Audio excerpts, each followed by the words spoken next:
मोगाच्यानो वो वेळ शिंपेंतली मोतयां आयकुनचो 5 जण तरणाटे रानांत ट्रॅकिंगाक गेले.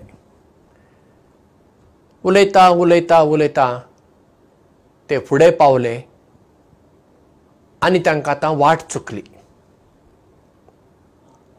आतां कशें वचप? फुडेंय रान, फाटल्यानय रान, दाव्यानय रान, उजव्यानय रान, रानच रान. तेन्ना एकलो म्हणालो, म्हाका दिसता हांवें दाव्यान वचूंक जाय, हांव दाव्यान वेतलों. दुसरो म्हणालो, म्हाका दिसता हांवें उजव्यान वचूंक जाय आनी उजव्यान गेल्यार वाट मेळटली. तिसरो म्हणालो, जे वाटेन आमी आयल्या तेच वाटेन जर हांव गेलो म्हाका वाट मेळटली.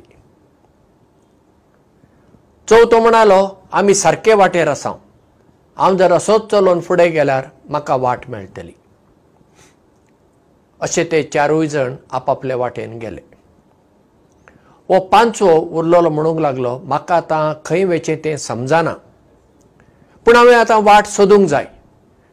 हांव अशें करतां, हांव एका उंच रुखार चडटां आनी पळयतां खंय वाट मेळटली ती. आनी तो एक उंच झाडार चडलो आनी थंय तो पळयतच ताका राना भायर एक गांव दिश्टी पडलो. म्हणजे ताका आतां ह्या रानांतावन त्या गांवांक वयची मोटवी वाट दिसली. तो रुखार थावन देंवलो आनी ते मोटवे वाटेन तो रानांतलो भायर गेलो. आमच्या जिवितांत अशें जाता, खूब प्रश्न येतात तेन्ना आमी तातूंत घुस्पतांव आनी आमकां वाट दिसना. आतां कितें करुया? हांतल्यान आमी आतां कशें भायर येवचें? असले प्रश्न आमचे कडेन येतात. पूण तेन्ना कितें करप? बेश्टे आमी आमचे इतल्याकूच वाट सोदूंक जाता? ना, आमची नदर मातशी उक्ती जावंक जाय, उक्ती नदर, विशाल नदर जावंक जाय. आनी विशाल नदर आमकां खंय मेळटली? विशाल नदर आमकां मेळटा जाणकारां कडल्यान.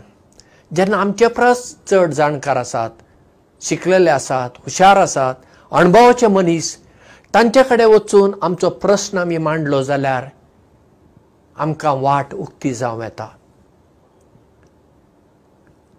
आमी जर वाचन केलें, त्या विशयाक संबंद जाल्लीं पुस्तकां वाचलीं, लेख वाचले, आमकां वाट मेळूं येता.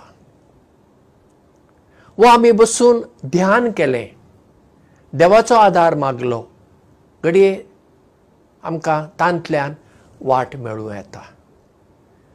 म्हणजे वाट सोदपाक दुसरे दुसरे मार्ग आसात, पूण गरजेचें म्हणजे आमचे कडेन उक्तें मन जाय. सगळें हांवूच करतलों, हांवूच करतलीं असलो हटवाद नाका. हटवादान प्रस्न सुटना, तो आनी चड घुस्पाता. उक्तें मन, विशाल नदर जेन्ना आमी आपणायता तेन्ना आमकां आमच्या प्रस्नांक जाप मेळटा. त्या प्रस्नांतल्यान, त्या प्रस्नांच्या जाळांतल्यान आमी भायर येता आनी मागीर आमकां खूब आनंद जाता. अरे अशें हें म्हाका पयलीं कित्याक झळकलें ना? हांव भितरच घुस्पून रावलीं आनी आतां म्हाका जिवाक बरें दिसता. अशें सदांच आमी उक्त्या मनाची, विशाल मनाची मनशां जावुया आनी हेरांकूय आमी विशाल मनाची जावंक सहकार दिवया, आदार दिवया.